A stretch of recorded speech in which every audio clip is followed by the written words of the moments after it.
The Tao of Self-Confidence, episode 639. Welcome to the Tao of Self-Confidence, where I share stories of amazing women who have discovered their inner journey to self-confidence. Visit our website at thetaoofselfconfidence.com. Your inner journey to self-confidence awaits.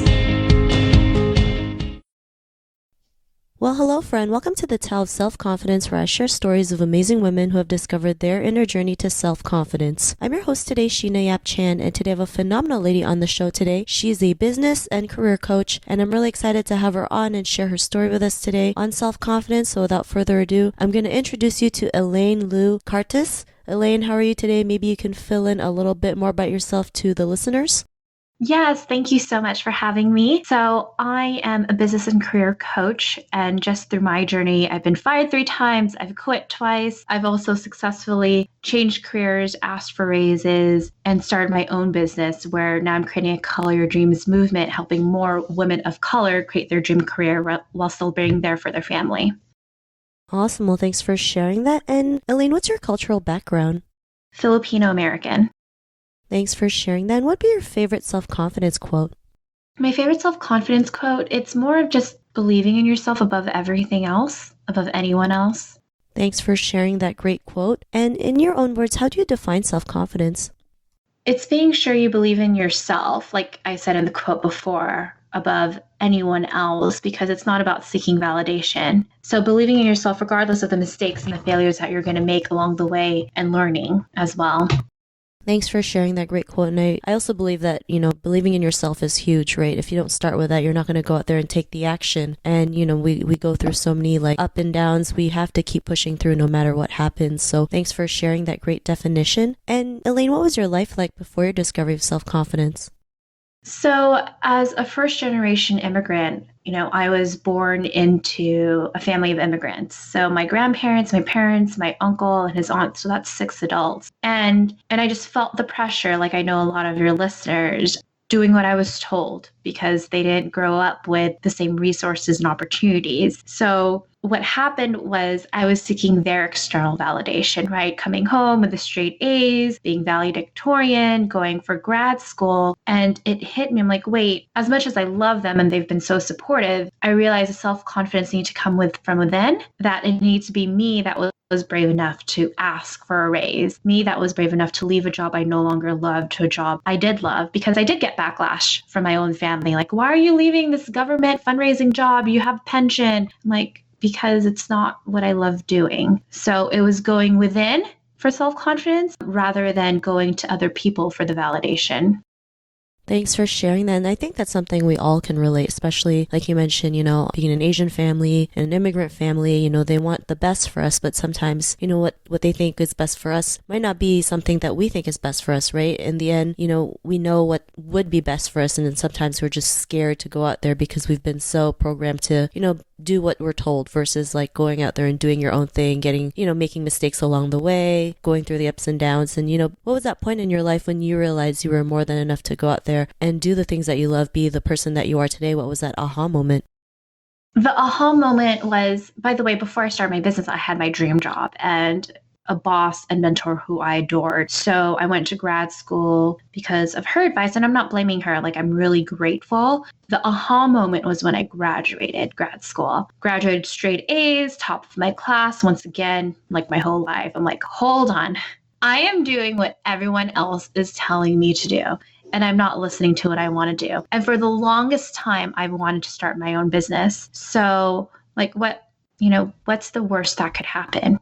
In reality. So I just decided, you know what, I'm going to start my own business career coaching business. And what's interesting, it was a lot of my friends who ended up becoming my first paying clients because they saw me successfully ask for raises and change careers. And I want to share this quote with your listeners because I know a lot of them are first gen or immigrants, but our grandparents, like it was a quote that I heard before, but our grandparents survived so that our parents could provide, and our parents provide so that we can thrive. So each generation has their own goal, and it's all unique and different. Thanks for sharing that. And I love that quote that you mentioned, about our grandparents surviving and parents doing what we have to do. And yeah, sometimes we don't realize like we're so blessed because we look back and we see what they've been through, and, what we can do is go out there and do what we love to do, go out there and live life to the fullest. And, like you mentioned, you starting your own business, yeah, it was the scariest thing, but you went out there and did it anyways because you knew that you had it in you to go out there and create, change or help people out there get their dream job or get that dream career. And, because of what you've realized, what's your life been like now? I'm just so much happier and fulfilled. I know that a lot of your listeners could relate to this story too, but when I first started, my mom and dad thought I was crazy. They're like, why are you leaving your amazing job? Because I'm not happy. And I know the American dream that you wanted was for your kids and your future generations to have a choice, right? That is the American dream, is for us to have a choice of what we want to do, regardless if we love cooking burgers to having your own business. It doesn't matter. And I remember I was in Philippines. My mom took me aside and she said to me, I didn't know how to start and create my dreams, but you are finishing it for me. And that meant the world to me, because I realized that there's other people, even though they may not understand, they're still there to be supportive. And for those who want to start their business or change careers, just know it's because your parents and your family want to protect you, and has nothing to do with them not believing in you. Thanks for sharing that. I totally can relate, right? Sometimes our parents do not understand the things that we do, right? But they're always there for us. That's why, they have that unconditional love and they do everything out of love. So when they tell you, like you mentioned, when your parents thought you were crazy for leaving that job, they were just worried about you, not realizing you can go out there and do it, right? As parents, it's normal for them to be scared for their kids, right? They want the best for them. They want to make sure they're safe and secure and stable. But sometimes, it's up to us to go out there and fulfill that life dream that we have, go out there and make that change and create that positive impact on others. And I'm glad you're able to do that. And, to the woman who's listening to your episode, she may be in her own journey to self-confidence. What would be that one tip you would give to her?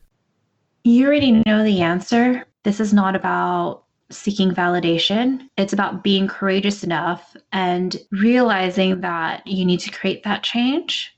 That's the advice I would give her, because we really know the answers inside. And I was just such a people pleaser, always asking my parents and friends, what do you think of this or that? When in reality, I already knew the answer and I was seeking validation. And it's not the validation we need to seek. It's really being confident within and knowing this is what I want to do. And sure, I'm going to make mistakes and failures along the way, but I'm going to pick myself up and learn from each of them. Thanks for sharing that great tip. And if our listeners wanted to get to know a little bit more about you and what you do, is there any links or social media profiles we can connect with?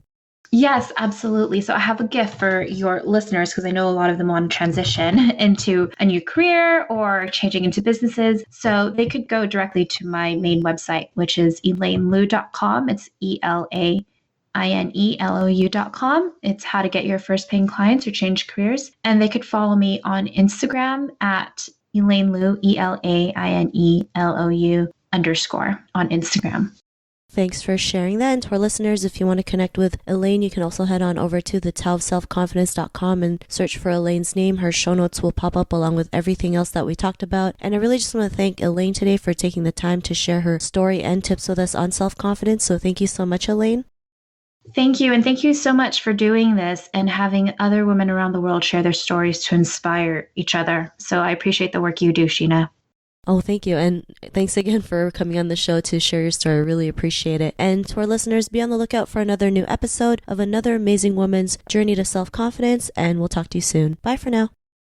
Thank you for tuning in to another amazing episode of the Tao of Self-Confidence. Please subscribe to the show on Apple Podcasts or Spotify to get your daily boost of confidence.